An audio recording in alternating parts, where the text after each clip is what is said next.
not all of us are car enthusiasts. Some of us are just everyday travelers, but we all experience cars one way or another, specifically in Texas, our very walkable state. But, you know, there's something car enthusiasts even tend to forget about their own cars, and something maybe even everyday travelers just don't pay any mind to. And that is the tire. An important factor of your car that just kind of looks boring, you know? It's just a round piece of rubber, if simply put. And you may ask yourself, what makes tires so special? I'm gonna tell you what makes them so special. This special series of numbers and letters. This is just a random one I printed out because I was not gonna hold that tire for the whole video. But this number makes your tire special. And we've all been in a situation where we've had to go get it changed. And this number is what tells that shop worker what tire your car needs. And you might think, well, let the tire shop worker know. That's not the point. The point is you should know what your car needs and what your car, how it was built, so you can be safer with your decisions. And I'll start with this one. This letter is P. Usually what all our cars have. It's for a passenger type car. You know, it just holds people. You go around it every day.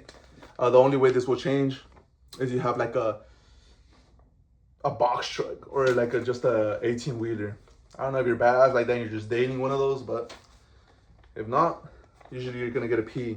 The next number after that is your tire's width. From left to right in millimeters. I know, right? America should have been in inches. But after that, we have a slash to 65. And you're asking yourself, why are we dividing? We're not dividing. This number is correlated to this number. 65 means that from top to bottom, your tire is 65% of this 215. Specifically for this tire, it can be changed. And then we have an R. This is how your tire was constructed. Most cars have an R, just a layer-based system, layer-based construction. And then it would only change if it was like cross-hatched, and that's like a little bit more an advanced tire. And then for those construction type tires, they're like solidly built, very hard to puncture. Then we have this 15, an important number. This tells you the diameter of your actual rim, like what your tire is gonna go around, and it's in inches. I know, weird. Millimeters, percentage, inches. But specifically for this tire's rim is 15 inches in diameter. And after that, we have this 95. This is your load index.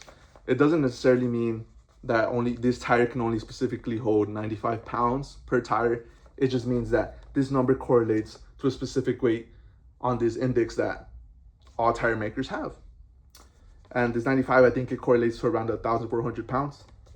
And then this H, this is my favorite letter spot. This is your speed index. For my speed demons and car enthusiasts, this letter means how fast this tire can go. I think for H is around 130 miles per hour, which is pretty fast. But in this tire, if you were to go any faster than that, there'd be a high probability it's just gonna kind of pop on you, you know? You know, these numbers may seem arbitrary, but in reality, it makes your tires special. You know, tires are kind of the main thing that makes us go, but they're also the main thing to make us not. And knowing these numbers and understanding your car, specifically your tires a little bit more, I think is a very important thing to do.